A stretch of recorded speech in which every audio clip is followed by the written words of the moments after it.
நல்ல தகப்பனே, சர்வ வல்லமை உள்ள ஆண்டவரே, இந்த அருமையான வேலைக்காகவும் ஸ்தோத்திரம். ஆண்டவரே, உம்முடைய மாறாத கிருபை, புதிதான கிருபை, அளவிட முடியாத கிருபை எங்களை தாங்கிக் கொண்டிருப்பதற்காக நன்றி ஆண்டவரே. நாங்கள் நிர்புலமாகாமல் இருப்பதும் உம்முடைய கிருபையாக இருப்பதற்காக ஸ்தோத்திரம். அந்த மகா பெரிய கிருபை வெளிப்படுவதாக வந்திருக்கிற ஒவ்வொரு ஜனங்களோடும் கர்த்தர் நீ பேசுவீராக. மனுஷனை அல்ல, மனுஷ சத்தத்தை அல்ல, தேவனுடைய சத்தத்தை நாங்கள் கேட்கும்படி வந்திருக்கிறோம். மனுஷனுடைய சத்தத்தை கேட்டு நாங்கள் சோர்ந்து போயிருக்கிறோம் ஆண்டவரே. உம்முடைய சத்தத்தை கேட்க நாங்கள் காத்திருக்கிறோம். உம்முடைய சத்தம் காதேஸ் வனாந்தரத்தை அதிர பண்ணுகிற சத்தம். உம்முடைய சத்தம் கேதுரு மரங்களை முறிக்கிற சத்தம். உம்முடைய சத்தம் பெண் மான்களை ஈனம் பண்ணுகிற சத்தம். உம்முடைய சத்தம் மரித்தோரை உயிர்ப்பிக்கிறதான சத்தம். இன்னும் ஒரு விஷயம், உடைய சத்தம் எங்கள் மத்தியிலே துணிக்கும்படி நாங்கள் ஜெபிக்கிறோம். நீர் பேசும், நீர் இடைபடும். எங்கள் ஆண்டவர் இயேசுவின் நாமத்தில் பிதாவே, அல்லேலூயா. வெளிப்படுத்தின விசேஷம் 22ஆம் அதிகாரம் 14வது வசனம். ஜீவ விருட்சத்தின் மேல் அதிகாரம் உள்ளவர்களாவதற்கும் வாசல்கள் வழியாய் நகரத்திற்குள் பிரவேசிப்பதற்கும் அவருடைய கற்பனைகளின்படி செய்கிறவர்கள் பாக்கியவான்கள் அப்படின்னு இந்த வசனம் வாசிக்கும் போது சாதாரணம் போல் தோன்றும். ஆனால் அந்த வசனத்துக்கு பின்னாடி சில முக்கியமான சத்தியங்கள் உண்டு. இங்கே 2 விதமான மக்களை குறித்து சொல்லப்பட்டிருக்கிறது. ஒன்று, ஜீவ விருட்சத்தின் மேல் அதிகாரம் உள்ளவர்கள் ஆவதற்கும், 2 வாசல்கள் வழியாய் நகரத்துக்குள் பிரவேசிப்பதற்கும் அப்படின்னு இருக்கு. ஒன்று ஜீவ விருட்சத்தின் மேல் அதிகாரம் உள்ளவர்களாகணும், இன்னொன்னு வாசல் வழியாய் பிரவேசிக்கணும். இது 2ம் ஒண்ணுதானே, ஒரே கூட்டத்தை பத்தி தானே சொல்லி இருக்கிறது. இது 2ம் வெவ்வேறு கூட்டமா அப்படின்னு கேட்டீங்கன்னா, இது 2 பிரிவு. வாசலுக்குள்ள போக முடியும், ஆனா ஜீவ விருட்சத்தை சாப்பிட முடியுமான்னு தெரியாது. எப்படி சொல்றீங்க அப்படின்னு கேட்டீங்கன்னா, இந்த ஜீவ விருட்சத்தை பத்தி எங்க சொல்லப்பட்டிருக்கிறது அப்படின்னு கேட்டீங்கன்னா, ஆதியாகமத்தின் புஸ்தகம் 3ஆம் அதிகாரம் 24வது வசனத்தை வாசியுங்கள்.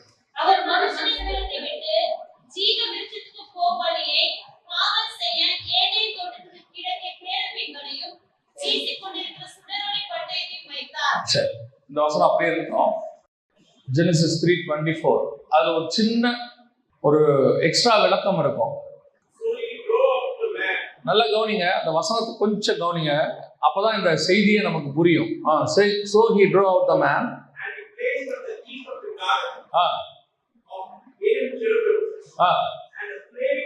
நல்லா கவனிங்க, அங்க வசனம் என்ன சொல்லுதுன்னா, மனுஷனை துரத்தி விட்டு ஏதேனுக்கு போகும் வழியை காவல் செய்வதற்கு கேருபுனை வைத்தார். அப்புறம் பிறகு வீசுகிற சுடரொளி பட்டயத்தை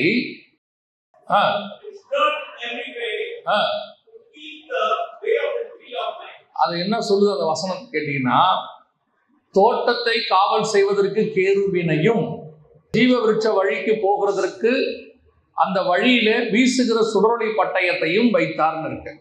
அவர் வாசிச்ச வசனத்துல எப்படி இருக்குன்னா, இப்ப தமிழ்ல எப்படி இருக்குன்னு கேட்டீங்கன்னா, மனுஷனை துரைத்து விட்டு ஜீவ விருட்சத்திற்கு போகும் வழியை காவல் செய்ய ஏதேன் தோட்டத்துக்கு கிழக்கே கேருபீன்களையும் வீசுகிற சுடரொளி பட்டயத்தையும் 2 ஒண்ணா வச்ச மாதிரி இருக்குது. தோட்டத்து வாசல்ல 2ஐயும் ஒண்ணா வச்ச மாதிரி இருக்கு. ஆக்சுவலா எப்படி இருக்குன்னு கேட்டீங்கன்னா, தோட்டத்தை காவல் செய்ய கேருபீனையும் ஜீவ விருட்சத்திற்கு போகும் வழியை வீசுகிற சுடரொளி பட்டயத்தையும் வைத்தார். அப்படிதானே இருக்குது.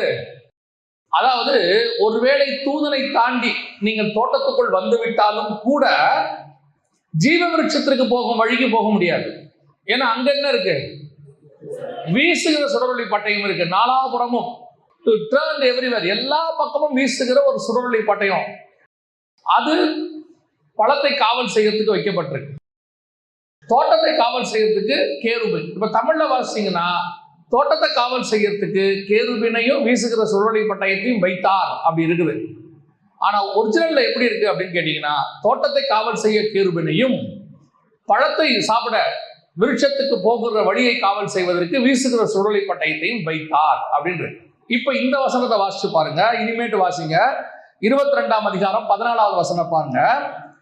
ஜீவ விருட்சத்தின் மேல் அதிகாரம் உள்ளவர்கள் ஆவதற்கும் வாசல்கள் வழியாய் நகரத்துக்குள் பிரவேசிப்பதற்கும். அப்ப ரெண்டும் தனித்தனியா இருக்குது. வாசல் வழியாய் பிரவேசிப்பது தனி, உள்ள போயிட்டாலும் ஜீவ விருட்சத்தின் மேல் அதிகாரம் உள்ளாவதுன்றது தனி. ரெண்டும் டிஃபரண்ட். இது ரெண்டும் சேர்ந்தா மட்டும்தான் நமக்கு ஜீவ விருட்சம் கிடைக்கும். இப்ப இயேசு கிறிஸ்து வெளிப்படுத்தின விசேஷம் 2ஆம் அதிகாரம் 7வது வசனத்துல 9வது வசனத்துல என்ன சொல்றாரு அப்படின்னு பாத்தீங்கன்னு சொன்னா, ஆவியானவர் சபைகளுக்கு சொல்லுகிறதை காது உள்ளவன் கேட்க கடவன். ஜெயம் கொள்ளுகிறவன் எவனோ அவனுக்கு தேவனுடைய பரதீசின் மத்தியில் இருக்கிற ஜீவ விருட்சத்தின் கனியை புசிக்க கொடுப்பேன் என்று எழுது அப்படின்னு. இந்த ஜீவ விருட்சத்தின் கனியை புசிக்க கொடுக்கணும் அப்படின்னா ஜெயம் பெறணும் அப்படின்னு வசனம் சொல்லுது. இங்க என்ன எழுதுது? ஜீவ விருட்சத்தின் மேல் அதிகாரம் உள்ளவர்கள் ஆவதற்கும், வாசல் வழியாய் நகரத்துக்குள் பிரவேசிப்பதற்கும், அடுத்து அவருடைய கற்பனைகளின்படி, கற்பனையின்படி இல்ல, கற்பனைகளின்படி. கற்பனைகள் அப்படின்னா ப்ளூரல், கற்பனைனா சிங்குலர். அப்ப இந்த ரெண்டு காரியத்தை செய்வதற்கு கற்பனைகள் இருக்குது. இப்ப புதிய ஏற்பாட்டு காலத்துல என்ன சொல்லிட்டு இருக்கிறாங்க அப்படின்னு கேட்டீங்கன்னு சொன்னா, புதிய ஏற்பாட்டு காலத்துல கற்பனை கிடையாது, எந்த லா கிடையாது, நீங்க எதுவுமே செய்ய வேணாம், நீங்க பரலோகத்துக்குள்ள ஈஸியா பிரவேசிச்சிடலாம், ஏன்னா கிருபை அப்படின்னு ஒரே வார்த்தையை முடிச்சிடறாங்க. கிருபை இருக்கிறதுனால நீங்க பரலோகத்துக்குள்ள போயிடலாம். நியாய பிரமாணங்கிறது பழைய ஏற்பாடு, புதிய ஏற்பாட்டுல பிரமாணமே கிடையாது. இதுதான் இன்னைக்கு இருக்கிற டாக்டரின். பழைய ஏற்பாட்டுக்கு நியாய பிரமாணம் என்று ஒன்று உண்டு, புதிய ஏற்பாட்டுக்கு சுயாதீன பிரமாணம் என்று ஒன்று உண்டு. புதிய ஏற்பாட்டுக்கும் பிரமாணம் இருக்குது. அப்ப நல்லா கவனிச்சுக்கொள்ளுங்க. யாக்கோபு எழுதின நிருபம் 1ஆம் அதிகாரம் 25வது வசன வாசி. சுயாதீன பிரமாணமாகிய பூரண பிரமாணத்தை நல்லா கவனிச்சுக்கொள்ளுங்க. சுயாதீன பிரமாணமாகிய பூரண பிரமாணத்தை உற்று பார்த்து. அப்ப வசனம் தெளிவா சொல்லுது, சுயாதீன பிரமாணம் அப்படின்னு ஒண்ணு இருக்கு, அதுதான் பூரண பிரமாணம். பூரணனா ஃபுல்ஃபில்ட், ஹோல், முழுசு அப்படின்னு அர்த்தம். இன்னும் கூட ஒரு வசனம் வாசிங்க. யாக்கோபு புஸ்தகம் 2ஆம் அதிகாரம் 12வது வசனம் வாசிங்க. சுயாதீன பிரமாணத்தினால் நியாய தீர்ப்பு அடைய போகிறவர்களாய் அதற்கேற்றபடி பேசி அதற்கேற்றபடி செய்யுங்கள். இப்ப புதிய ஏற்பாட்டு காலத்துல என்ன சொல்றான்னா, நியாய தீர்ப்பே இல்லைன்னுட்டான். நமக்கு என்ன கிடையாது? நியாய தீர்ப்பே கிடையாது. நாமெல்லாம் டைரக்டா பரலோகத்துக்கு போறோம், உண்மை. ஆனா நியாயம் தீர்க்கப்பட்டு தான் போறோம். எது நியாய தீர்ப்பு தெரியுமா? வருகையில் நீங்கள் எடுத்துக்கொள்ளப்படுகிறீங்கல்ல, அதுவே நியாய தீர்ப்பு. அது ஒரு வகையான நியாய தீர்ப்பு. நீங்கள் அதுல நிதானித்து அறிந்து நீங்கள் காணப்பட்டு, கர்த்தருக்கு முன்பாக காணப்பட்டு பூரண மனவாட்டியாய், கரை திரையற்ற மனவாட்டியாய், கற்புள்ள கன்னிகையாய் நீங்கள் நிரூபிக்கப்படும் போதுதான் எடுத்துக்கொள்ளவே படுவீங்க, இல்லைன்னா கைவிடப்படுவோம். அந்த எடுத்துக்கொள்ளப்படுதல் என்பது ஒரு நியாய தீர்ப்பு. எப்படி நோவா காலத்தில் ஒரு நியாய தீர்ப்பு, சோதோமுக்கு ஒரு நியாய தீர்ப்பு, எருசலேமுக்கு ஒரு நியாய தீர்ப்பு மாதிரி சபைக்கு ஒரு நியாய தீர்ப்பு இருக்கு. அந்த நியாய தீர்ப்பு எப்படின்னு கேட்டீங்கன்னா, வருகை, வெள்ளை சிங்காசன நியாய தீர்ப்பு கிடையாது, வருகையே ஒரு நியாய தீர்ப்பு.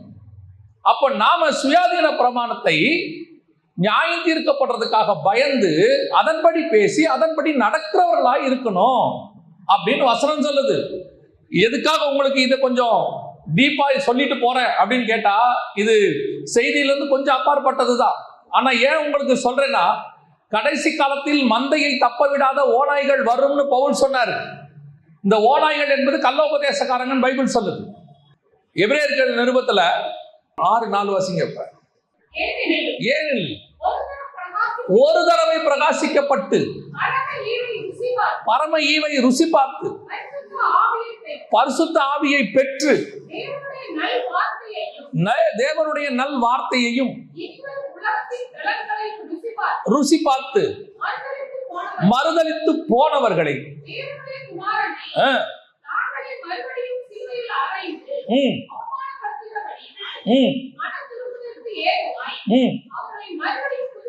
மறுபடியும் புதுப்பிக்கிறது. அப்ப ஒன் சேவ்டு எவர் சேவ்டு கிடையாது, ரட்சிக்கப்பட்டுட்டா ஒரே தடவை ரட்சிக்கப்பட்டா முடிவு பரியந்தம் ரட்சிக்கப்பட்டவங்க எல்லாம் கிடையாது. வசனம் சொல்றது முடிவு பரியந்தம் நிலை நிற்பவனே ரட்சிக்கப்படுவான். ஒரு தடவை ரட்சிக்கப்பட்ட உடனே கம்பல்சரி பரலோகம் உங்களுக்கு பட்டா எழுதிலாம் கொடுக்கல.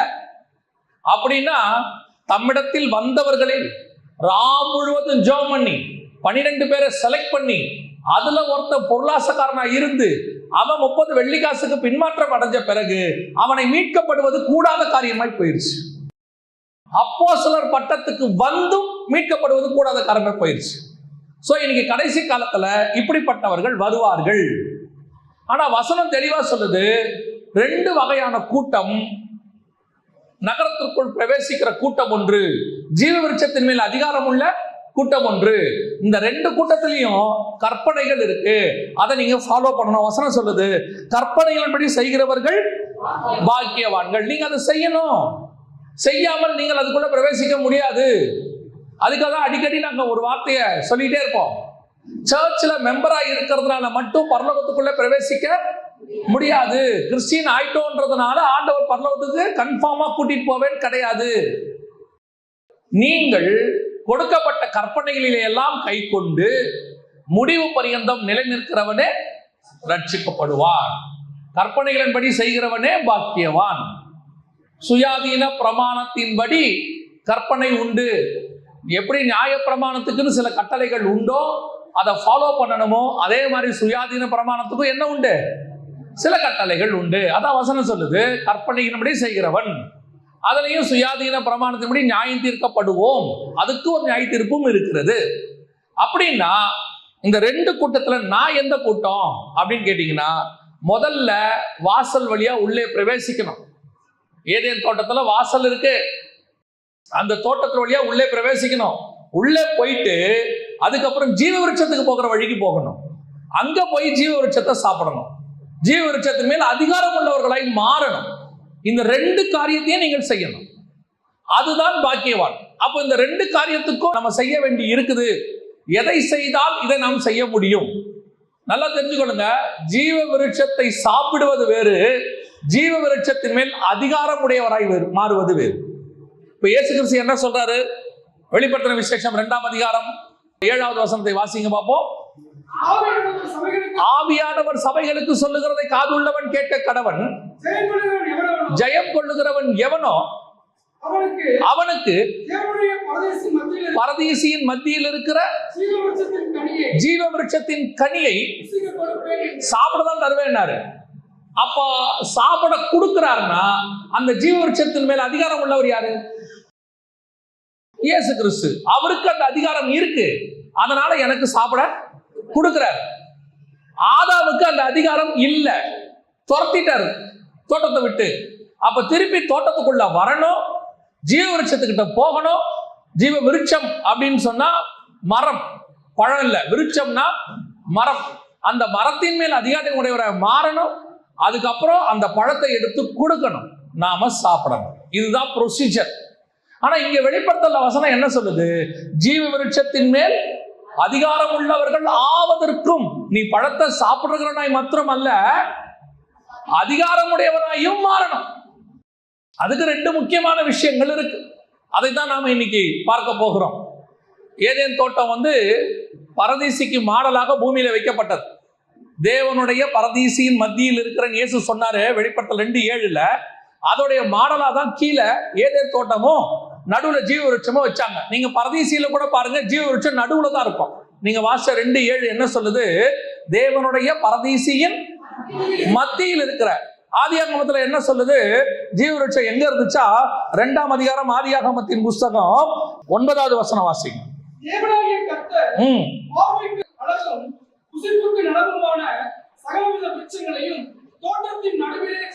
தோட்டத்தின் நடுவில ஜீவ விருட்சத்தையும் நடுவுல வச்சிருக்கிறார்.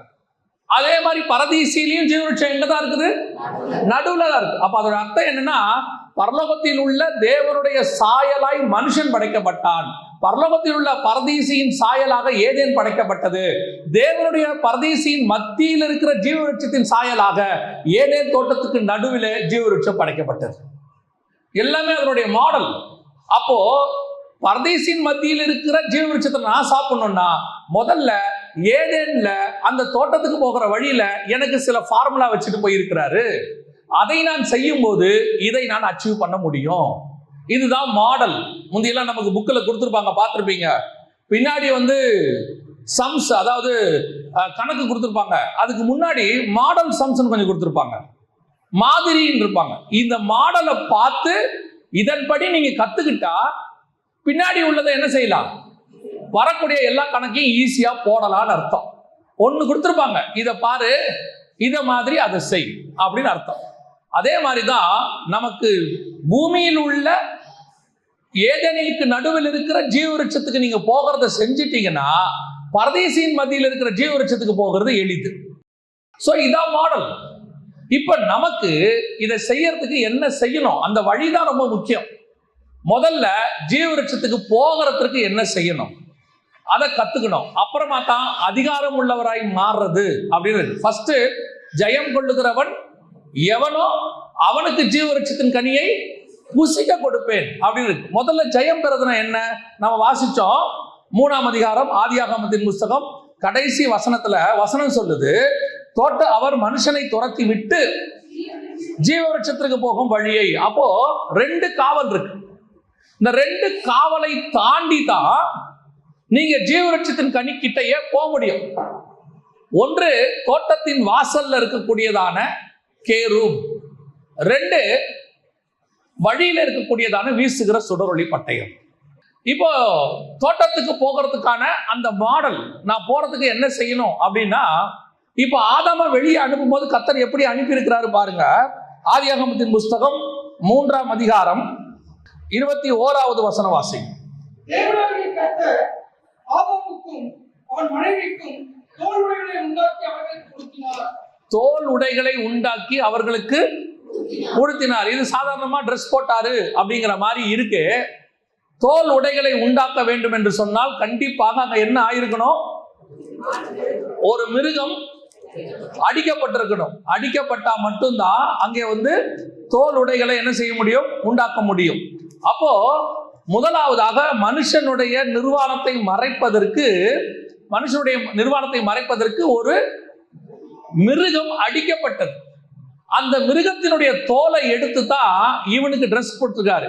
இப்போ இவன் நிர்வாணத்தை மறைப்பதற்கு, பாவத்தை மறைப்பதற்கு ஒரு தோல் ஆடை செய்யப்பட்டு அந்த தோல் ஆடையோட தான் அவன் வெளியே போயிருக்கிறான். எங்க போயிருக்கிறான், தோட்டத்தை விட்டு வெளியே போயிருக்கிறான். இப்ப திருப்பி தோட்டத்துக்குள்ள வரணும்னா போட்டு விட்டு அந்த தோல் ஆடையோட அவன் வரணும். கொடுத்த தோலாடையை அவன் பத்திரமா வச்சுக்கணும். அந்த தோலாடையை கரெக்டா போட்டுக்கிட்டு வந்தானா திருப்பி வரணும். எப்படி சொல்றீங்க அப்படின்னு கேட்டீங்கன்னா, ஆண்டவர் மனுஷனுக்கும் பரலோகத்திற்கும் அடையாளமாக பூமியில ஒரு கூடாரத்தை உண்டாக்கினார். அதுக்கு பேர் ஆசாரிப்பு கூடாரம்னு பேர். இந்த ஆசாரிப்பு கூடாரம் 3 நிலை: பலிபீடம், பரிசுத்த ஸ்தலம், மகா பரிசுத்த ஸ்தலம். மனுஷனுக்கு 3 நிலை: சரீரம், ஆத்மா, ஆவி. பரலோகத்திலும் 3 நிலை: பூமி, அதாவது புறம்பு, அதற்கு பிறகு கண்ணாடி கடல், அதற்கு பிறகு சிங்காசனம். கிருபாசனம் இருக்கிற இடத்துக்கு அடையாளமா சிங்காசனம். இப்ப பாத்தீங்கன்னா பலிபீடத்துக்கிட்டையும் ஜனங்க இருப்பாங்க, வெளிப்படுத்தல் 6:10. கண்ணாடி கடல்லையும் ஜனங்க இருப்பாங்க, வெளிப்படுத்தல் 15:2. சிங்காசனத்துக்கிட்டையும் ஜனங்க இருப்பாங்க, வெளிப்படுத்தல் 7:8. 3 இடத்துலயும் ஜனங்க இருப்பாங்க. ஆசாரிப்பு கூடாரத்திலையும் 3 இடத்துல ஆட்கள் இருப்பாங்க. பலிபீடத்துக்கிட்டையும் பலி செலுத்துறவங்க இருப்பாங்க, பரிசுத்த ஸ்தலத்துல ஆசாரியன் இருப்பாங்க, மகா பரிசுத்த ஸ்தலத்துக்குள்ள பிரதான ஆசாரியன் இருப்பாங்க. இது 3 மனுஷன், பரலோகம், நாம 3த்துக்குமான அடையாளம். மனுஷன் மேல தோலுடைய போட்டா மாதிரியே ஆசாரிப்பு கூடாரத்தின் மேலையும் தோலுடைய தான் கர்த்தர் போட்டு மூடினார். யாத்திராகமத்தின் புஸ்தகம் 26ஆம் அதிகாரம் 7வது வசனம், வாசஸ்தலத்தின் மேல் கூடாரமாக போடும்படிக்கு ஆட்டு மயிரினால் 11 மூடு திரைகளை உண்டாக்குவாயாக. அப்ப ஆசாரி கூடாரத்து மேல என்ன போட்டிருக்கிறாரு, தோலுடைய போட்டு மூடி இருக்கிறார். இப்ப நம்ம மேல தோலுடைய போட்டு, ஆதாம் மேல தோலுடைய போட்டு மூடினார். இதுதான் நியாயப்பிரமாணம். அதான் 2 பிரமாணத்துல 1 நியாயப்பிரமாணம். இந்த நியாயப்பிரமாணத்தை தான் இயேசு வர்ற வரைக்கும் மனுஷனுக்கு கர்த்தர் கொடுத்தார். ஆபிரகாம்ல இருந்து கொடுத்தார். இன்னும் சொல்ல போனா நியாயப்பிரமாணம் நோவா கிட்டையே ஆரம்பிச்சிருச்சு. ஆதியாகமத்தின் புஸ்தகம் 9ஆம் அதிகாரத்துல நோவா கிட்ட சொல்லும் போது ஆண்டவர் சொல்ற வார்த்தை 5வது வசனம், உங்களுக்கு உயிராய் இருக்கிற உங்கள் ரத்தத்துக்காக பழி வாங்குவேன், சகல ஜீவ ஜந்துகளிடத்திலும் மனுஷரிடத்திலும் பழி வாங்குவேன். மனுஷனுடைய உயிருக்காக அவனவன் சகோதரனிடத்தில் பழி வாங்குவேன். இந்த பழி வாங்குதல் என்பது நியாயப்பிரமாணம். அப்ப நோவா கட்டிய நியாயப்பிரமாணம் ஸ்டார்ட் ஆயிருச்சு. அதுக்கப்புறம் ஆபிரகாமுக்கு சொல்லி கொடுத்தார், என் தாசனாகிய ஆபிரகாம் என் சொல்லுக்கு கீழ்ப்படிந்து என் கற்பனைகளையும் என் நியமங்களையும் என்னுடைய கட்டளைகளையும் கை கொண்டபடியினாலே. ஆதியாகமத்தின் புத்தகம் 25ஆம் அதிகாரத்தில் இருக்கு. அப்போ ஆண்டவர் சொன்னபடி ஆபிரகாமுக்கும் கட்டளை கொடுக்கப்பட்டது. அதற்கு பிறகு மோசே கையில எழுதி கொடுத்தார். சோ இந்த நியாயப்பிரமாணம் என்பது முதலாவது பிரமாணம். அதுதான் தோல் உடை. அதான் போட்டு மூடினாரு. ஆனா மேல போடப்பட்ட இந்த உடை நிரந்தரமானது இல்லை. உங்களுக்கு தெரியும், எந்த ட்ரெஸ்ஸும் மேல போடுறது நிரந்தரமானது இல்லை. ஆதாம் ஒரு ட்ரெஸ் தைச்சாரு, அத்தி இலையினால் ஒரு ஆடையை தைத்தார். அது அவருடைய சுயநீதி. அவரா எடுத்து ஒன்று போட்டுக்கிட்டாரு. ஆனா அத்தி இலை சீக்கிரத்துல என்ன செஞ்சிடும்? காஞ்சி போயிடும். நமக்கு நாமே வச்சிருக்கிற நீதி. மனுஷங்க இன்னைக்கு என்ன பண்றாங்கன்னா, தங்களுக்கு தாங்களே சொல்ல பாவத்தை தொலைக்கிறதுக்கு சுயநீதி வச்சிருக்கிறாங்க. இது செட் ஆகாது. இது செய்வாங்க, ஆனா திருப்பி அவங்க பாவம் தொலைஞ்சதுக்கான நிம்மதி அவங்களுக்கு வராது. திருப்பி அடுத்த வருஷமும் செய்வாங்க, திருப்பி அதுக்கு அடுத்த வருஷமும் செய்வாங்க. அப்புறம் ரொட்டீனா செய்வாங்க, பாவமே போகாது. அதை செய்யற வரைக்கும் பாவம் செய்யாம இருப்பாங்க, போயிட்டு வந்து திருப்பி பாவம் செய்வாங்க. இது சுயநீதி, அவங்களுக்கு அவங்களே ஏற்படுத்தி கொண்டது. ரெண்டாவது, ஆதாமுக்கு கர்த்தர் ஒரு ட்ரெஸ் போட்டார். அதுக்கு பேரு நியாயப்பிரமாணம். அவரா கொடுத்தது, டெம்பரவரி. இந்த பிரமாணம் இயேசு வர்ற வரைக்கும் தோல் உடை மாத்தி மாத்தி போட்டுக்கலாம், தோல் உடைய செஞ்சு போட்டுக்கலாம். அத்தி இலையை விட இது பெஸ்ட். ஆனா வரப்போற ரட்சிப்பின் வஸ்திரத்தோட இது பெஸ்ட் கிடையாது. தோல் உடைய போட்டு அமுச்சு விட்டார். இதுதான் நமக்கு கொடுக்கப்பட்ட ஆரம்ப நியாய பிரமாணம். ஆசாரிப்பு கூடாரத்து மேல போட்ட ஆட்டு மயிரினாலான மூடு திரை இதான் போட்டு அமைச்சிருக்கிறார் ஆண்டவர். இப்ப இந்த ட்ரெஸ்ல கரெக்டா நியாய பிரமாணத்தின்படி கரெக்டா இருக்கிறவன் தோட்டத்துக்குள்ள பிரவேசிக்க முடியும். அங்க இருக்க தூதனை பொறுத்த வரைக்கும் பிரமாணத்தை கரெக்டா ஃபாலோ பண்றாங்களா இல்லையான்னு மட்டும் பாரு, அவ்வளவுதான். அவன் வந்து கணக்கு பிள்ளை மாதிரி. இவன் நல்லா கவனிங்க. ஒருத்தன் இயேசு கிட்ட கேட்கிறான், நித்திய ஜீவனை சுதந்திரிப்பது எப்படி? இப்ப ஆண்டவர் அவனுக்கு சொன்ன ஃபர்ஸ்ட் பதில் என்ன தெரியுமா? அதற்கு அவர், நீ என்னை நல்லவன் என்று சொல்வானே, தேவன் ஒருவர் தவிர நல்லவன் ஒருவரும் இல்லை. நீ ஜீவனில் பிரவேசிக்க விரும்பினால் இதே காரியத்தை லூக்கால சொல்லும் போது நியாயப்பிரமாணத்தை கைக்கொள். அப்ப அதுக்கு அவன் சொல்ற பதில் என்ன தெரியுமா? அந்த வாலிபன் அவரை நோக்கி, இவைகளை எல்லாம் என் சிறு வயது முதல் கை கொண்டிருக்கிறேன், இன்னும் என்னிடத்தில். அப்படின்னா நியாயப்பிரமாணத்தை ஃபர்ஸ்ட் ஃபாலோ பண்ணு. முதல்ல நீ நியாயப்பிரமாணத்தின்படியாவது உண்மையா இருக்கிறியா? இப்ப என்ன சொல்லுவாங்க, இப்ப சுயாதீன அபாதம் இந்த காலத்துல என்ன சொல்லுவாங்கன்னா, நியாயப்பிரமாணம் முடிஞ்சிருச்சுங்க. கரெக்ட், நியாயப்பிரமாணம் முடிஞ்சிருச்சு, யாரும் இல்லைன்னே சொல்லல. இப்போ நம்ம பையன் +2 முடிச்சுட்டான், மேக்ஸ்ல ஃபெயில்னு வச்சுக்கோங்க. இப்ப நம்ம கேட்கிறோம், ஏண்டா உனக்கு மேக்ஸ் ரொம்ப ஈஸி, 10வது ஃபெயில் ஆயிட்ட, உனக்கு முதல்ல போய் டேபிள்ஸை படி. நம்ம ஊர்ல தமிழ் ஃபெயில் ஆயிட்டா என்ன வார்த்தை சொல்லுவாங்க தெரியுமா? முதல்ல ஆகாய்க்கு எழுதி பழகு, முதல்ல போய் உயிர் எழுத்து மெய் எழுத்து என்னன்னு பாரு. அவன் சொல்லுவான், இதெல்லாம் நான் என்ன பண்ணிட்டேன், எல்கேஜிலேயே படிச்சு முடிச்சுட்டேன், 10வது ஃபெயில் ஆனதுக்கு அதெல்லாம் சொல்லாதீங்க. அவன் சொல்லுவான், நம்ம சொல்லுவான், ஸ்பெல்லிங் மிஸ்டேக் இல்லாம முதல்ல என்ன செய்ய, எழுது. ஸ்பெல்லிங் மிஸ்டேக் இல்லாம எழுத எப்ப சொல்லி கொடுத்தாங்க? ஃபர்ஸ்ட் ஸ்டாண்டர்ட்ல சொல்லி கொடுத்துட்டாங்கல்ல. ஆனா அந்த பாடத்திலேயாவது நீ முதல்ல பெஸ்டா இரு, அப்பதான் இந்த பாடத்தை பாஸ் பண்ண முடியும்னு அர்த்தம். நியாயப்பிரமாணம் முடிஞ்சிருச்சு, ஆனா அதையாவது நம்ம ஒழுங்கா ஃபாலோ பண்றோமா? கவனிச்சு கொள்ளுங்க. இன்னும் நம்ம நியாயப்பிரமாணத்தையும் 100% என்ன செய்யல, ஃபாலோ பண்ணல. நியாயப்பிரமாணம் முடிஞ்சிருச்சு, ஆனா இன்னும் அதையே என்ன செய்யல. ஒரு திடீர்னு நம்ம ஆளை கூப்பிட்டு 8வதுல படிச்ச ஃபார்முலாவை சொல்றான்னு சொல்லுங்க, வராது, திடீர்னு வராது. அதான் முடிச்சாச்சு, இப்ப எதுக்கு அதெல்லாம் கேட்குறீங்க? இப்ப நம்ம இன்ஜினியரிங் போயிட்டோம், அதனால சைன் தீட்டா காஸ் தீட்டா பத்தி ஒன்று தெரியாதா? படிச்சது தானே.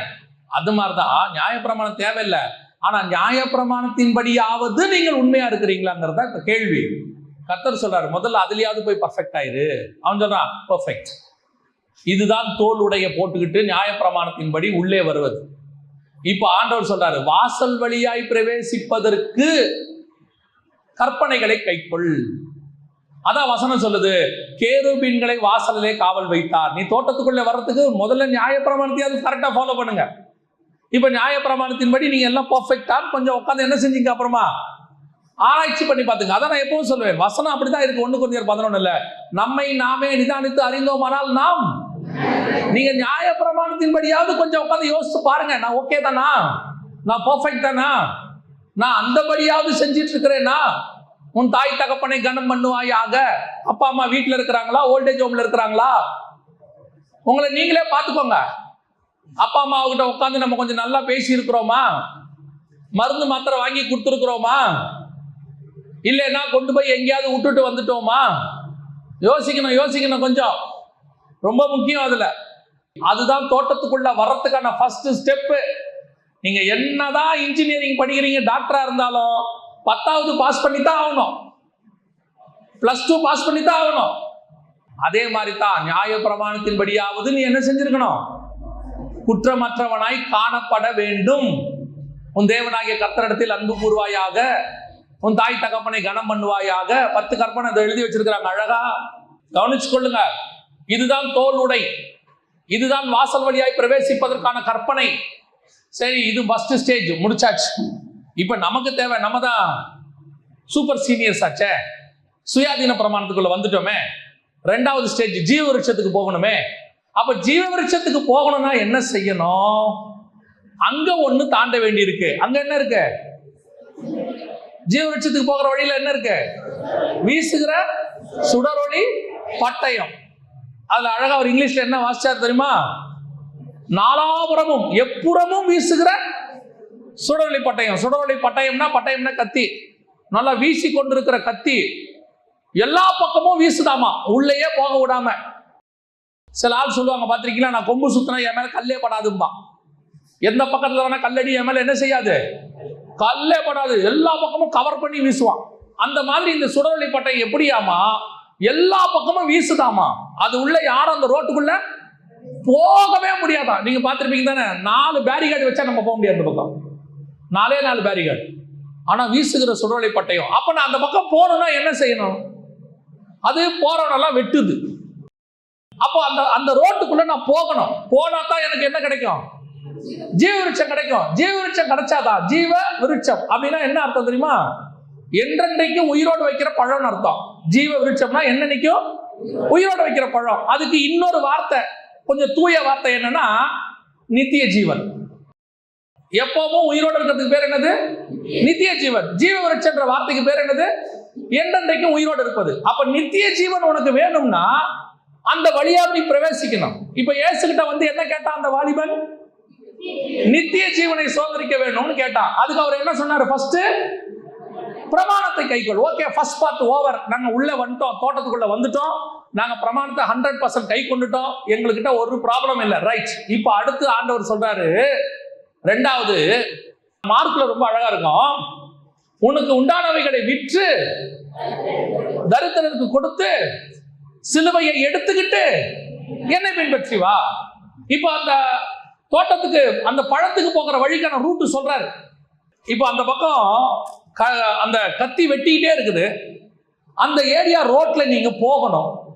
வெட்டுப்படாம அந்த பக்கம் போகணும். என்ன செய்யணும்? Very simple. நல்லா கவனிங்க. அந்த பக்கம் போனா என்ன ஆகும்? நடுவுல போனா எதை வெட்டோம்? மாம்சத்தை வெட்டோம், எலும்பை வெட்டோம். நீங்க செத்துட்டு ஆவி ஆயிட்டீங்கன்னா அந்த பக்கம் ஈஸியா போயிடலாம். செத்துட்டோம்னா, ஆவி ஆயிட்டோம்னா நம்மள அந்த பக்கம் போக விடாம வெட்டப்பட போகுது. எது வெட்ட போகுது? நம்மள மாம்சத்தை தான் வெட்ட போகுது. மாம்சம் இல்லாட்டி வெட்டாது இல்ல. அவ்வளவுதான். Very simple. அதைத்தான் இயேசு பரிசுத்த ஸ்தலத்திலிருந்து மகா பரிசுத்த ஸ்தலம் உள்ளே பிரவேசிக்கணும்னா தன் சரீரம் என்கிற திரைச்சீலை வழியாக புதிதும் ஜீவனுமான மார்க்கத்தை உண்டாக்கினார். வாசிங்க, எபிரேயருக்கு எழுதின நிருபம் 10ஆம் அதிகாரம் 19ஆம் வசனம். ஆகையால் சகோதரரே, நாம் பரிசுத்த ஸ்தலத்தில் பிரவேசிப்பதற்கு இயேசுவானவர் தமது மாம்சமாகிய திரையின் வழியாய் புதிதும் ஜீவனுமான மார்க்கத்தை நமக்கு உண்டு பண்ணினபடியினால். நல்ல கவனிங்க. அப்ப அந்த பக்கம் போகணும்னா என்ன ஆகணும்? இயேசு மரித்து அந்த மகா பரிசுத்த ஸ்தலத்துக்கு என்ன பண்ணிட்டாரு? வழியை திறந்துட்டாரு. இப்ப நான் அந்த பக்கம் போகணும்னா என்ன பண்ணணும்? என்னை நான் சிலுவையில் அறைந்திருக்க வேண்டும். எனக்குள்ள இருக்கிற மாம்சம் மரித்து விட்டால் அந்த பக்கம் போறதுக்கு எனக்கு என்ன கிடைச்சிடும்? வழி கிடைச்சிடும். இது ஆவிக்குரிய அர்த்தம். உன் சரீர மாம்சம் சாகிறதல்ல, உங்களுக்குள்ள இருக்கிற மாம்சம் செத்தால். இப்ப நல்லா கவனிங்க. தோட்டத்துக்குள்ள அவனுக்கு என்ன போட்டு அமிச்சார் ஆண்டவர்? வெளியே தோலுடைய போட்டாரு. தோலுடைய போட்டோம்னா என்ன அடிக்கப்பட்டிருக்கணும்? ஒரு ஆடு அடிக்கப்பட்டிருக்கணும். கரெக்ட் தானே? ஆட்டோடைய தோலை இவங்கிட்ட போட்டு அமிச்சிட்டாரு. மிச்சம் அது உள்ள என்ன இருக்கு? மாம்சமும் ரத்தமும் அது உள்ளதா இருக்குது. அந்த மாம்சமும் ரத்தமும் உங்களுக்கு கொடுத்திருக்கிறாரு. அதை நீங்க தோட்டத்துக்குள்ள போய் கையில வாங்கிட்டீங்கன்னா அந்த மாம்சமும் ரத்தமும் அது உள்ளே பிரவேசிப்பதற்கான வழியை ஏற்படுத்தி கொடுக்குது. அதுதான் உங்க கையில் இருக்கிற கம்யூனியன். புதிதும் ஜீவனுமான மார்க்கத்தை உண்டாக்கினார். இப்ப நீங்களும் நானும் உள்ளே வரோம், சபைக்குள்ள வந்துட்டோம், தோட்டத்துக்குள்ள வந்தாச்சு. இப்ப அந்த பக்கம் போறதுக்கு என்ன பண்ணணுங்க?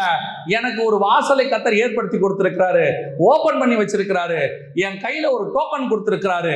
அந்த டோக்கன் தான் மாம்சமும் ரத்தமும், அதுதான் அப்பமும் ரசமும். அதுக்கு அடையாளமாய் கொடுக்கப்படுகிறது.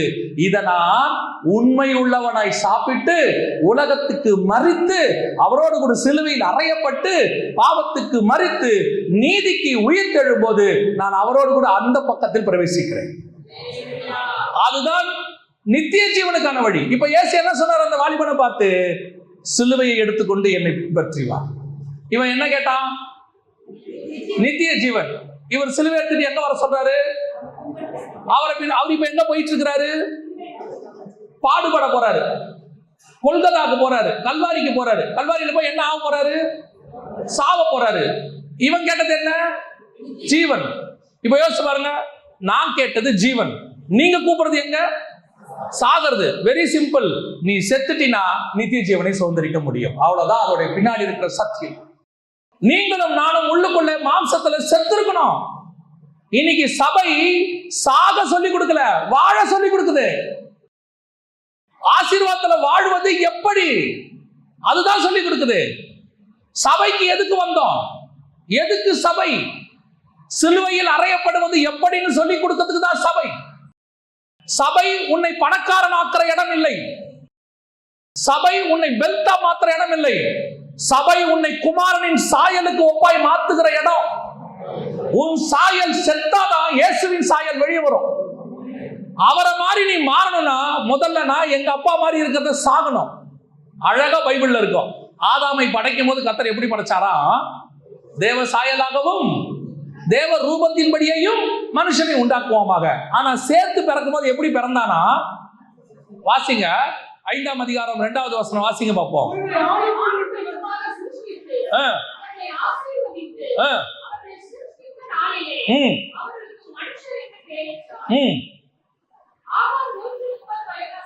நூற்றி 130 வயதான போது தன் சாயலாக தன் ரூபத்தின்படி ஒரு குமாரனை பெற்றான்.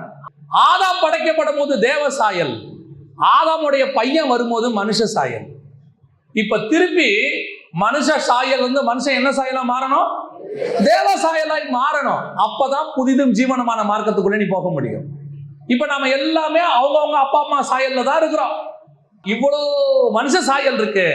இது எல்லாம் தொலைஞ்சு இப்ப வசனம் சொல்லுது, ரோமர் 8:29 வாசிங்க. தம்முடைய குமாரன் அநேக சகோதரருக்குள்ளே முதற் பேர். இப்ப நல்லா கவனிங்க. இயேசு கிறிஸ்து முதற் பேர் அப்படின்னா என்ன அர்த்தம்? First born. இங்கிலீஷ்ல அப்படிதான் இருக்கு, ஃபர்ஸ்ட் பார்ன். இயேசு கிறிஸ்து முதல் பேரா ஒரே பேரா?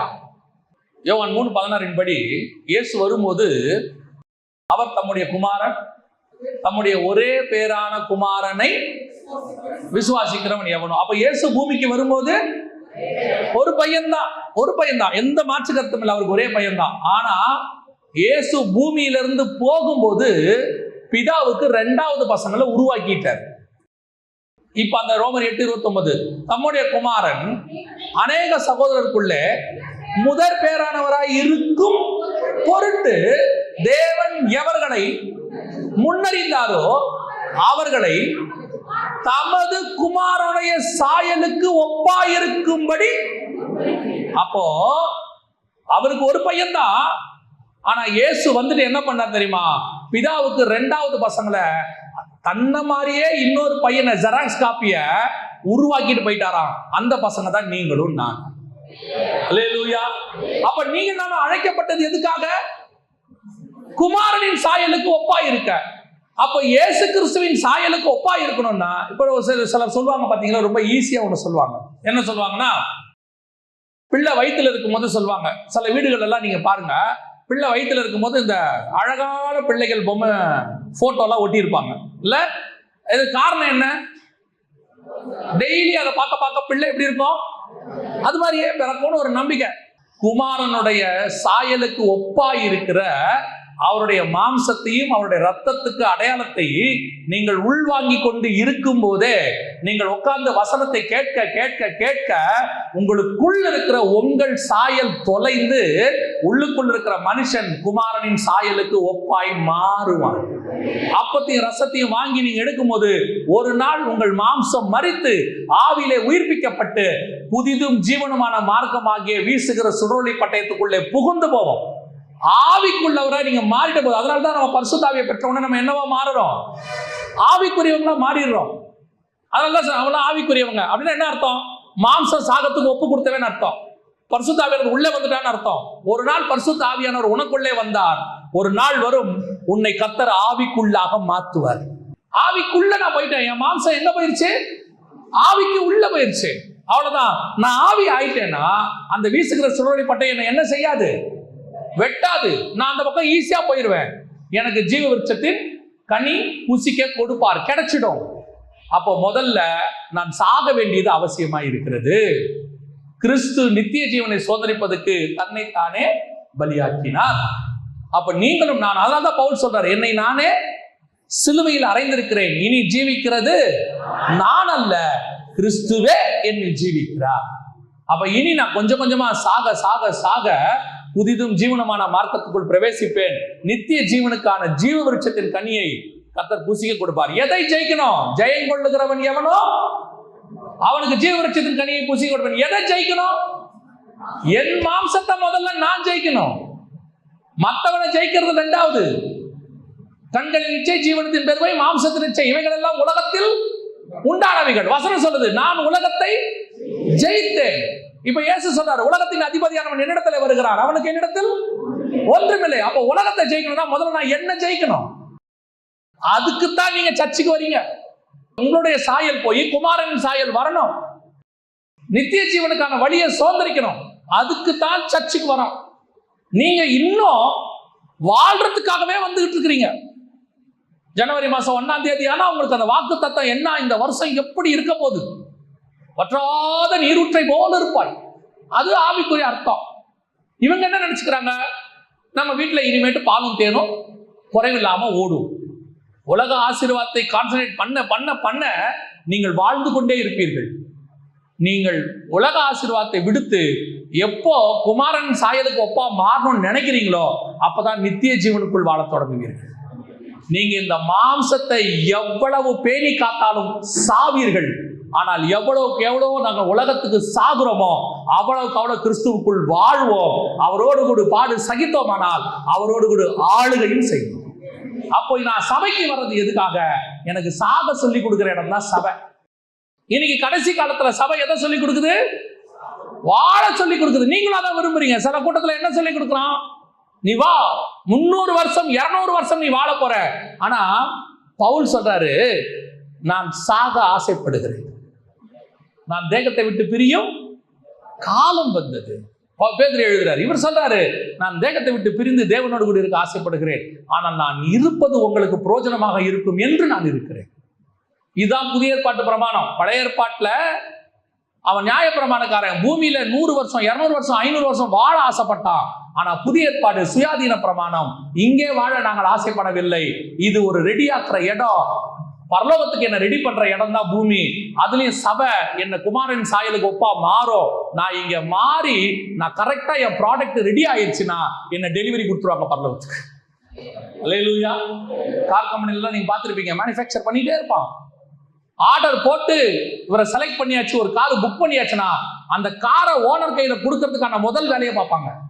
ரெடி பண்ணி கிளீன் பண்ணி எல்லாம் பண்ணி பர்ஃபெக்ட் ஆக்கி பெயிண்டிங் பண்ணி குவாலிட்டி செக் கண்ட்ரோல் பண்ணி டெஸ்ட் டிரைவ் பண்ணி எல்லாம் பண்ணி உங்களுக்கு 1 மாசம் சொல்லியிருப்பாங்க. 1 மாசத்துல டெலிவரி கொடுக்குறோம் சார், 15 நாள்ல ஃபோன் வரும், சார் கார் ரெடியா இருக்கு கொஞ்சம் எடுத்துக்கலாம். ஏன் உங்க கையில ஒப்படைக்கிறது அவங்க மெயின் வேலை.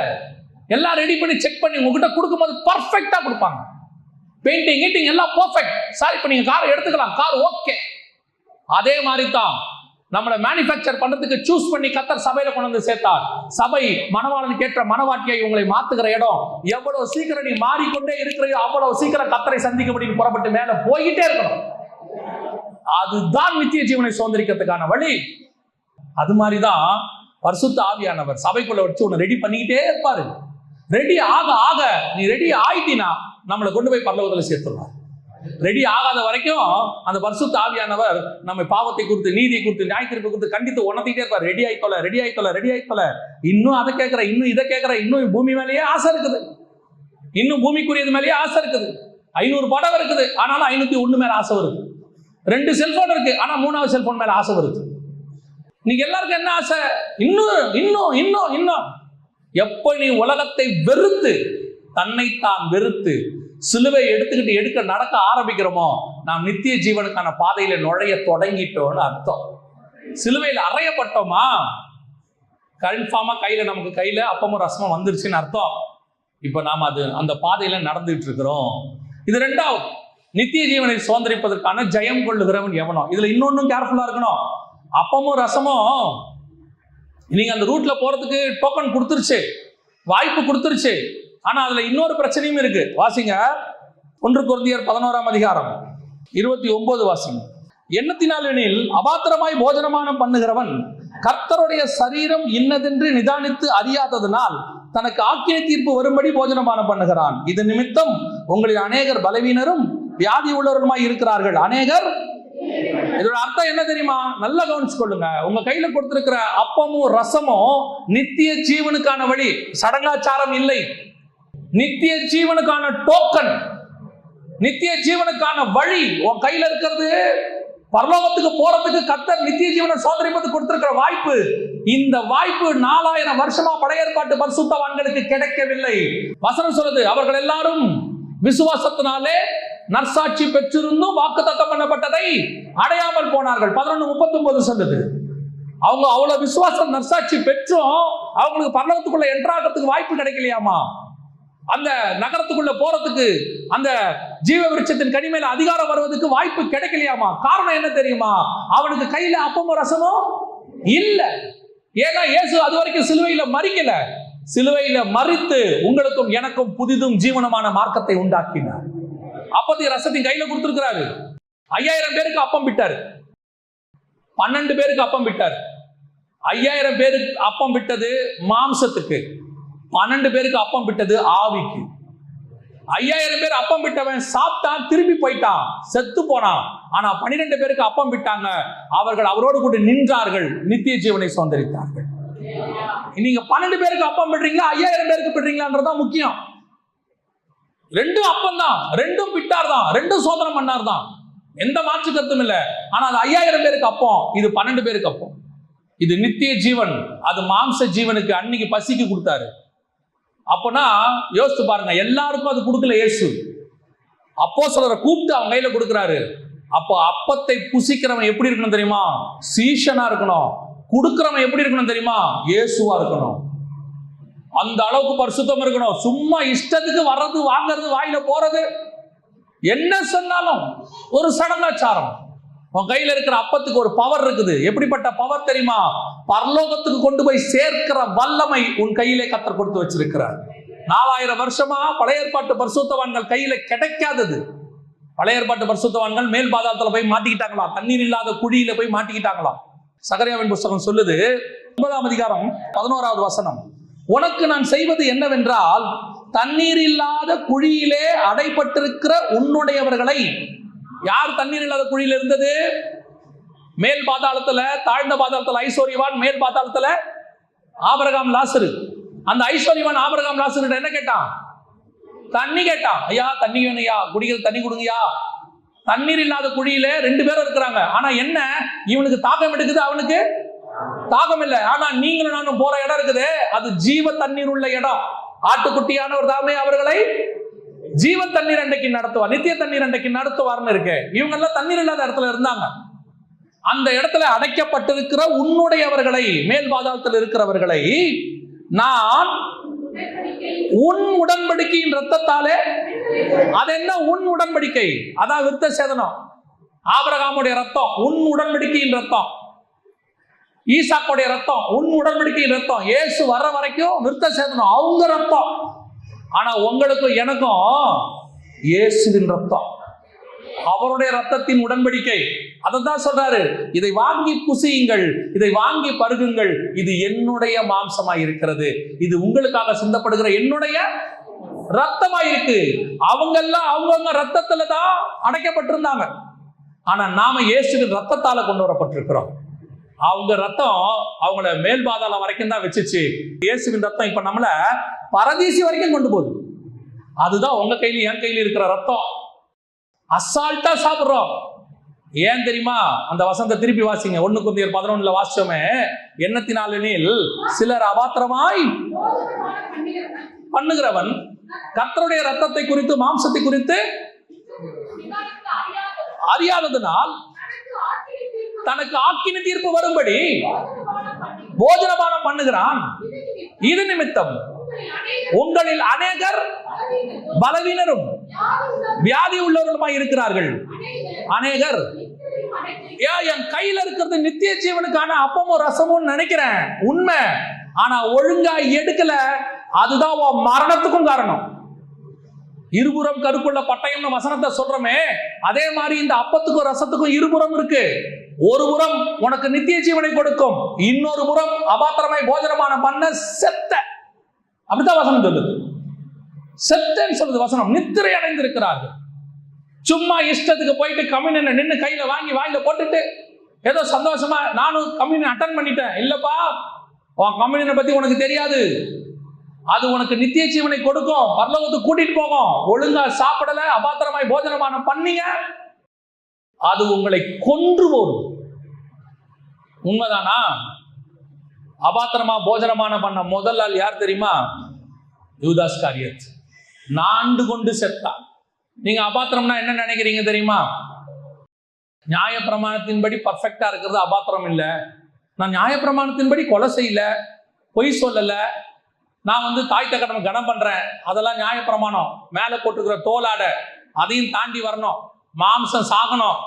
உனக்கு பொருளாசை மாம்சத்தின் கிரியைகளாவன 5ஆம் அதிகாரம் கலாத்தியர்கள் நிருபம் 19ஆம் வசனத்துல இருந்து இருக்குது. எல்லா மாம்சமும் சாகணும்.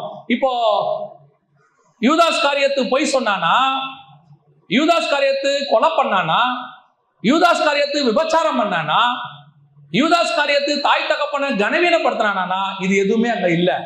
ஆனா யூதாஸ் காரியத்தை ஒண்ணு செஞ்சான். என்ன செஞ்சான் தெரியுமா? பொருளாசை உடையவனாய் இருந்தான். அவன் அப்ப மட்டும் இல்ல, தைலம் உடைக்கும் போதுல இருந்தே அவன் பொருளாசக்காரன், பணத்தாசக்காரன். அப்போ கம்யூனியன் பணத்தாசக்காரன் எடுத்தான்னா செத்தான் இருக்கு. கம்யூனியனை யார் எடுத்தா செத்தான்? பணம் தப்பல்ல, பணத்தாசை தப்பு.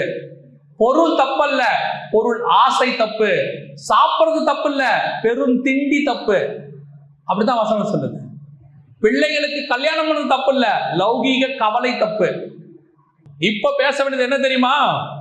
இன்னும் உலகத்தை வெறுக்காதவன், பொருளாசைக்காரன், பணத்தாசைக்காரன், அடுத்த ஒரு பொருளில் இச்சையாக இருக்கிறவன், இந்த இச்சிக்கிறவன், எதிர்காலத்தை குறித்து பயப்பட்டு கொண்டு உலகத்தை நேசிக்கிறவன், இவர்கள் எல்லாரும் அபாத்திரமாய் போஜனபானம் பண்ணுகிறவர்கள். இப்ப யோசிங்க, கம்யூனியன் கரெக்டா எடுக்கிறீங்களான்னு. கொஸ்டினே தப்பு, கேட்கிற கேள்வியே தப்பு. உங்களை கொண்டு போய் 12ஆவதுல உட்கார வச்சுக்கிட்டு இன்டர்வியூ பண்றாங்க. 2+2 எவ்வளவு? 4. You are eligible for engineering. ஒத்துப்பீங்களா? 12ஆவதுக்கான கேள்வி கேளுங்க சார். நீங்க எல்கேஜிக்கான கேள்வி கேட்டுக்கிட்டு இருக்கிறீங்க. சிகரெட் குடிப்பியா, குடிப்பியா, 2 மனைவியோட இருக்கிறியா சார்? அதெல்லாம் விட்டுட்டு தான் சார் அவன் சபைக்குள்ளேயே வந்தான். ஞானஸ்நானம் எடுக்கிறதுக்கு முன்னாடி அதெல்லாம் விட்டுட்டானே. பழைய மனுஷன் மறிச்சிட்டானே, புது மனுஷன் உயிரோடு எழுப்பிட்டானே. இப்ப அவனுக்குள்ள இருக்கிறது என்ன தெரியுமா? உள்ளுக்குள்ள இருக்கிற மாம்ச கிரியைகள். இதை சாகடிக்க சொல்லி கொடுக்கணும். இதுக்கு அவன் சாகணும்.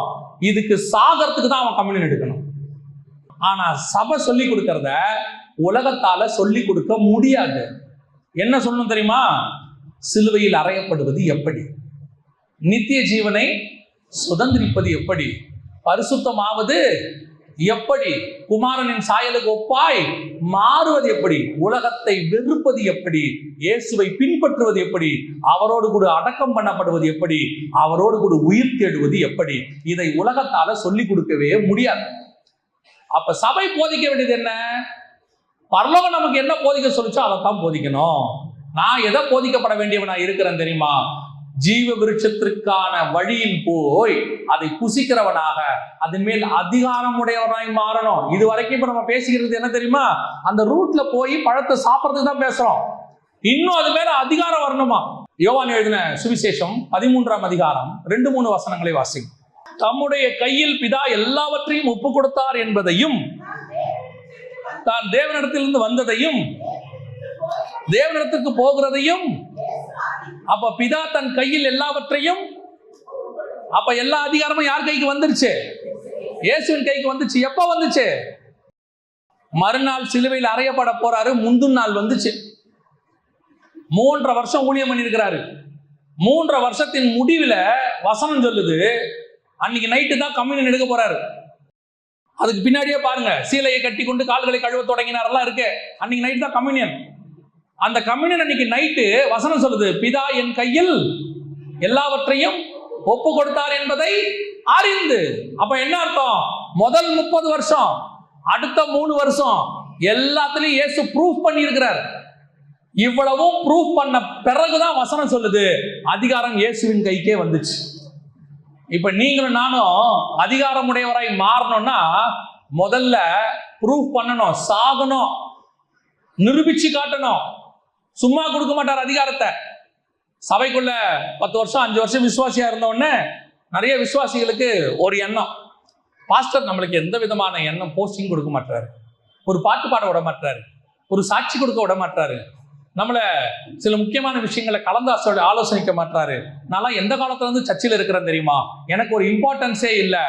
நல்லா தெரிஞ்சுக்கொள்ளுங்க, உங்களுக்கு இம்பார்ட்டன்ஸ் கொடுக்கணும்னு பரலோகம் முடிவு பண்ணிருச்சுன்னா பரலோகமே வந்து இம்பார்ட்டன்ஸ் கொடுக்கும். பரலோகம் நம்புச்சுன்னா கொடுக்கும். நம்ம எதுக்கு மனுஷன் கொடுக்கணும்னு எதிர்பார்க்கணும்? பரலோகம் கொடுக்க சொல்லிட்டா எந்த மனுஷனும் தடுக்க முடியாது. கர்த்தர் கொடுக்க நினைத்ததை மனுஷனால் தடுக்க முடியாது. இயேசுவுக்கே அது கிடைக்கிறதுக்கு 33 வருஷம் ஆயிருக்கு. பிதா கிட்ட இருந்து அதிகாரம் கிடைக்கிறதுக்கு. பிதா தன் கையில் எல்லாவற்றையும் ஒப்பு கொடுத்தார் என்பதை அறிந்து. அப்பனா இந்த அதிகாரம், ஜீவ விருட்சத்தின் மேல் அதிகாரம் வாங்கணும்னா நீங்கள் நானும் எப்படிப்பட்டவர்களா இருக்கணும் பாருங்க. அதான் இப்ப வாசிங்க, அந்த வசனத்தை முடிக்கலாம். 22ஆம் அதிகாரம் 14ஆம் வசனம் வெளிப்படுத்தின விசேஷம். ஜீவ விருட்சத்தின் மேல் அதிகாரம் உள்ளவர்கள் ஆவதற்கும், வாசல்கள் வழியாய் நகரத்திற்குள் பிரவேசிப்பதற்கும், அவருடைய கற்பனைகளின்படி செய்கிறவனே பாக்கியவான். சும்மா போக முடியாது, சர்ச்சில் இருந்தா போக முடியாது, ஏதோ கம்யூனியன் எடுத்துட்டா போக முடியாது. நீங்கள் கற்பனைகளை கை கொண்டால் மாத்திரம்தான் பிரவேசிக்க முடியும். ஜீவ விருட்சத்தின் கனி மேல் அதிகாரம் கொள்வதற்கும் கற்பனை கை கொள்ளணும், நகரத்துக்குள்ள பிரவேசிப்பதற்கும் கற்பனையை கை கொள்ளணும், தோட்டத்துக்குள்ள பிரவேசிப்பதற்கும் கற்பனையை கை கொள்ளணும், ஜீவ விருட்சத்தின் கனி இருக்கிற வழிக்கு போறதுக்கும் கற்பனையை கை கொள்ளணும். இது நியாய பிரமாணம், அது சுயாதீன பிரமாணம். நியாய பிரமாணம் உலகத்துக்கு சாகணும், சுயாதீன பிரமாணம் மொத்தத்துக்கும் சாகணும். நியாய பிரமாணத்துல பாருங்க, ஆபிரகாம் 12ஆம் அதிகாரத்துல எல்லாத்தையும் சவதரிச்சிட்டார். ஆறான்ல போய் எல்லாம் சவதரிச்சிட்டார், கோடீஸ்வரன் ஆயிட்டார், சீமான் ஆயிட்டார். 15ஆம் அதிகாரத்துல ஆண்டவரை பார்த்து கேட்கிறார், எனக்கு எல்லாம் இருக்கு ஆண்டவரே, பிள்ளை இல்லையப்பா. ஆண்டவர் பிள்ளையும் கொடுத்துட்டார். கொடுத்த பிறகு ஆண்டவரை கேட்கிறார், ஆண்டவரே இந்த லேண்ட் எல்லாம் நான் எதனால சுதந்திரிப்பேன்னு கொஞ்சம் சொல்லி கொடுங்கன்றார். ஃபர்ஸ்ட் பணம், அப்புறம் பிள்ளை, அப்புறம் லேண்டு எல்லாம் வந்துருச்சு. எல்லாம் வந்த பிறகு ஆபிரகாம் சொல்றாரு, ஆபிரகாம் ஈசாக்கு யாக்கோபு என்பவர்களோடு கூட கூடாரங்களில் குடியிருந்தான், ஏனெனில் தேவன் தாமே கட்டி உண்டாக்கின அஸ்திபாரமுள்ள நகரங்களுக்கு அவன் காத்திருந்தான். இப்பதான் அவருக்கு அறிவது இதை அல்ல, 16வது வசனம், அதை அல்ல, அதிலும் மேன்மையான பரமதேசத்தையே நாடினார்கள். நம்மள மாதிரியே தான், பணம், வீடு, வாசல், பையன், பேரப்பிள்ளை, அப்புறம் லேண்டு. 175வது வயசுல சொல்றார் ஆபிரகாம், அதை அல்ல, அதிலும் மேன்மையான எனக்கு ஒரு நாடே என் கையில இருக்குடாங்கிறாரு. ஆபிரகாம் கொடுத்த எல்லை எங்க தெரியுமா? ஐப்ராத் நதி முதல் கொண்டு 15ஆம் அதிகாரத்தில் ஆண்டவர் சொல்றார், ஐப்ராத் நதி முதல் கொண்டு எகிப்தின் நதி துவக்கி ஈராக்ல இருந்து ஈஜிப்ட் வரைக்கும் 3-4 நாடு கொடுக்கிறாரு ஆபிரகாமுக்கு. மொத்த நாட்டையும் கையில வச்சுக்கிட்டு ஆபிரகாம் சொல்றாரு, அதை அல்ல, அதிலும் மேன்மையான பரமதேசத்தையே நாடினான். ஒரு 1200 square feet, 2400 square feet, 3400 square feet, மிஞ்சி போச்சுன்னா 1/2 ஏக்கர் 1 ஏக்கரை வச்சுக்கிட்டு என்ன ஆட்டம். 4 நாடு வச்சிருக்கேன்னு சொல்லிட்டு போறான். இதெல்லாம் ஒண்ணுமில்ல, குப்பை. இதுக்கு மேல ஒரு நாடு இருக்கு, அதுதான் நிரந்தரம், அதுதான் ஜீவனுக்கு போகிற வழி. இது கர்த்தர் கொடுத்தார், வச்சுக்கோங்க, உங்களை வேணாம் சொல்லல. ஆனால் உங்கள் இருதயம் இதன் மேல இருக்கக்கூடாது. உங்கள் இருதயம் அதன் மேல இருக்கிறோம். உங்கள் பொக்கிஷம் எங்கேயோ அங்கே உங்கள் இருதயம். இன்னைக்கு நான் ஜீவ விருட்சத்திற்கு போகதான வழிக்கான அதை சுதந்திரிக்க காத்திருக்கிறேனா, இல்ல இன்னும் இந்த பூமியை சுதந்திரிக்க தான் காத்திருக்கிறேனா? அதுதான் கடைசி கேள்வி. கையில கம்யூனியன் வச்சிருக்கிறோம், ஆனா உலகத்தினுடைய பாசம் இன்னும் போல, உலகத்துடைய நேசம் போல. எவ்வளோ கர்த்தர் கொடுத்திருக்கிறாரு, இதுவே கர்த்தர் நமக்கு அதிகமா கொடுத்திருக்கிறாரு. அவ்வளவு ஆசீர்வாதத்தை கர்த்தர் கொடுத்துருக்காரு. ஆனா இன்னும் போதும் என்ற மனமே வரல, திருப்தி வரல. எவ்வளவு வரட்டும், இன்னும் இன்னும் இன்னும். அதான் பைபிள் சொல்லுது, ஜீவ விருட்சத்திற்கு வழிக்கு நீ போகணும்னா நீ சாகாம அதுக்குள் போகவே முடியாது. எது கொடுத்தாலும், எது கிடைக்காவிட்டாலும், எது இருந்தாலும், எது இல்லாவிட்டாலும் எனக்கு ஒரு நிச்சயம் இருக்கிறது, எனக்கு ஒரு ஜீவ கிரீடம் வைக்கப்பட்டிருக்கிறது. அதை நான் வாஞ்சையாய் தொடுகிறேன். அல்லேலூயா. அதுதான் இதுவும் ஜீவனமான மார்க்கம். அதுக்கு தான் கர்த்தர் உங்களை என்னையும் அழைச்சிருக்கிறாரு. அதுக்கு தான் நீங்க சர்ச்சுக்குள்ள வந்தீங்க, வேற எதுக்காகவும் சர்ச்சுக்குள்ள வரல. எதுக்கு சர்ச்சுக்கு வந்த, ஏன் வந்தேன்னு ஆண்டவர் கேட்டா நீ என்ன பதில் சொல்வ? நம்ம என்ன சொல்லுவோம்? ஆண்டவரே, நான் சர்ச்சுக்கு சாக வந்தேன் ஆண்டவரே, நான் உலகத்துக்கு செத்து உமக்குள்ளே வாழ வந்திருக்கிறேன். இந்த எண்ணம் வந்தாதான் நீ சபைக்கு வந்த நோக்கம் நிறைவேறும். அல்லேலூயா. நாம் ஜெபிக்க போகிறோம். தேவ சமூகம் எழுந்திருக்கலாமா? நாம் எல்லாம் எழுந்திருக்கோம். நன்றி ஆவியானவரே, கொடான ஸ்தோத்திரம். இந்த வார்த்தைகள் உங்களுக்குள்ளே வந்திருக்குமானால், ஆவியானவர் உங்களுக்குள்ளே இடைப்பட்டு இருப்பாரானால், இது உங்களுக்குள்ளே ஊடுருவி இருக்குமானால், ஒரு சிலரெல்லாம் மனசாட்சியில் சூடுண்டவர்கள், எவ்வளவு கேட்டாலும் மனம் திரும்பாத கூட்டம். அந்த வார்த்தை அதுக்குள்ள போகவே போகாது. இன்னும் மாம்சத்திலேயே இருக்கும், இன்னும் கண்களின் இச்சையிலேயே இருக்கும், இன்னும் மாம்சத்தின் இச்சையிலேயே இருக்கும், இன்னும் பணத்தாசையிலேயே இருக்கும், இன்னும் பொருளாசையிலேயே இருக்கும். அதுக்குள்ள மாற்றமே வராது.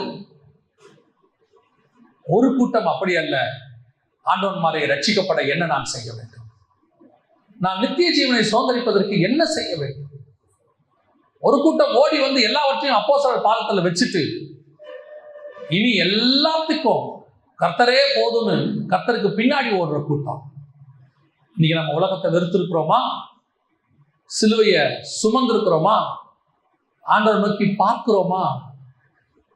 அதை சொல்லிக் கொடுக்கிற இடம் தான் சபை. அதுக்கு ஆயத்தப்படுத்துகிற இடம் தான் சபை.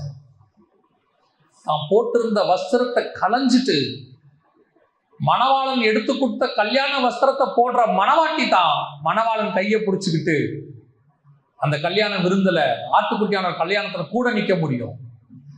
தான் போட்டுக்கிட்டு இருந்த அதே நைட்டியோட ஒரு பெண் கல்யாணத்துல வந்து மணவாளன் கையை பிடிச்சா மணவாளன் ஒத்துக்க மாட்டாரு. நான் வாங்கி கொடுத்த கல்யாண வஸ்திரம் எங்கேன்னு கேட்பாரு. இன்னைக்கு நீங்க உலகத்தின் வஸ்திரத்தை தான் போட்டுக்கிட்டு இருக்கிறீங்க.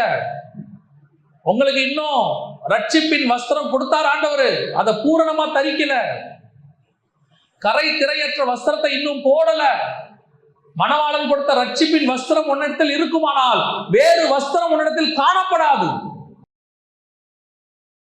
நீ வேற வஸ்திரம் உங்ககிட்ட இருக்குன்னா மணவாளன் கொடுத்த வஸ்திரத்தை நீ போடலன்னு அர்த்தம்.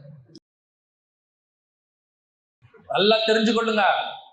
சபையில எத்தனை பேர் இருக்கிறாங்கன்றது முக்கியம் இல்ல, எத்தனை பேர் சபையிலிருந்து பரலோகத்துக்கு வராங்கன்றதுதான் முக்கியம்.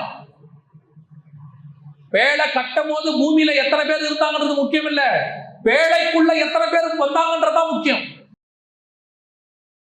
அதுதான் கேள்வி. அதுக்குதான் ஆண்டவர் சபையை வச்சிருக்கிறார். ஒப்பு கொடுப்போமா தேவ சமூகத்துல? என்னை சிலுவையில் அறையவும் ஜீவனை பெறுவோம். நித்திய ஜீவனில நான் பூரணப்படவும் குமாரனை பின்பற்றுவதற்கு என்னை ஒப்பு கொடுக்கிறேன் அப்படின்னு ஒரு தீர்மானம் எடுக்கிறவங்க எல்லாம் ஆண்டவர் இருதயத்தை பார்க்கிறாரு. ஜீவனுள்ள தேவன் உலாவிக்கிட்டு இருக்கிறாரு. ஏதேன்ல தோட்டத்தில் உலாவின தேவன் இன்னைக்கு 7 பொன் குத்து விளக்குகளின் மத்தியில் உலாவுகிறவர். நீ விளையாட்டெல்லாம் கை தூக்கிறாத. ஏதோ ஊழியக்காரனை திருப்திப்படுத்துறதுக்காக எல்லாரும் பார்க்கறாங்கன்னு கை தூக்கிறாத. கர்த்தருக்கு தெரியும், கர்த்தர் இருக்கிறாருங்கிற பயம் இருக்கணும். உண்மையிலேயே நான் நித்திய ஜீவனை சுதந்திரிக்கணும், இந்த வார்த்தைகள் என் வாழ்க்கையில நடக்கணும், நான் பூமியில வாழ்றதுக்காக இல்லை, நான் பரலோகத்துல வாழ்றதுக்காக பூமியில வாழ்ந்துட்டு இருக்கிறேன். என்னைக்கு தேவன் கூப்பிட்டாலும் சந்தோஷமா நான் போவேன். ஏன்னா என்னுடைய நாடு அது, என்னுடைய நித்தியம் அது, நான் நித்தியமா வாழ போற இடம் அது. அப்படிங்கிற அந்த நினைப்போட ஒப்பு கொடுக்கணும்னு தோணுச்சுன்னா மட்டும் இந்த கரங்களை ஆண்டவருக்கு நேராக உயர்த்தி சொல்லுங்க. ஆண்டவரே, நான் நித்திய ஜீவனை சுதந்திரிக்கணும் ஆண்டவரே, நான் சாகணும் ஆண்டவரே. உண்மையிலே நித்திய ஜீவனை சுதந்திரிக்கணும்னு விரும்புறவங்க இந்த வார்த்தையை கண்டிப்பா சொல்லுவாங்க. ஆண்டவரே, நான் சாகணும் ஆண்டவரே, நான் சாகணும் ஆண்டவரே, என் மாம்சம் சாகணும், என் மாம்ச சித்த சாகணும், எனக்குள்ள உனக்கு பிரியமில்லாமல் இருக்கிற மாம்சங்கள் எல்லாம் நிர்மூலமாகட்டும், சர்வாங்க தகன பலியா என்னை ஒப்படைக்கிறேன் ஆண்டவரே. ஒப்பு கொடுப்போமா தேவ சமூகத்துல? சர்வ வல்லமை உள்ள எங்கள் தகப்பனே, இந்த நேரத்திற்காக உமக்கு நன்றி. எங்களை உங்களுடைய பாதப்படியில சமர்ப்பிக்கிறோம். இனி நாங்கள் அல்ல கர்த்தாவே, எங்களுக்குள் இருந்து நீர் ஜீவிக்க போகிறேன். பழைய மனுஷன் மரிக்கவும் புதிய மனுஷன் உயிர் தேடவும் உங்களுடைய வார்த்தை எங்களுக்குள்ளே நிலை வரவும், இருபுறம் கருக்குள்ள பட்டயம் எங்களையும் அறுக்கவும், நாங்கள் ஆவியாய் ஆவிக்குள்ளாய் உம்மை தரிசிக்கிற கூட்டத்தில் காணப்பட கிருபை பாராட்டு. இந்த வார்த்தை 100க்கு 100 அவர்களுக்குள்ளே கிரியை செய்வதாக எங்கள் ஆண்டவர் இயேசுவின் நாமத்தில் பிதாவே.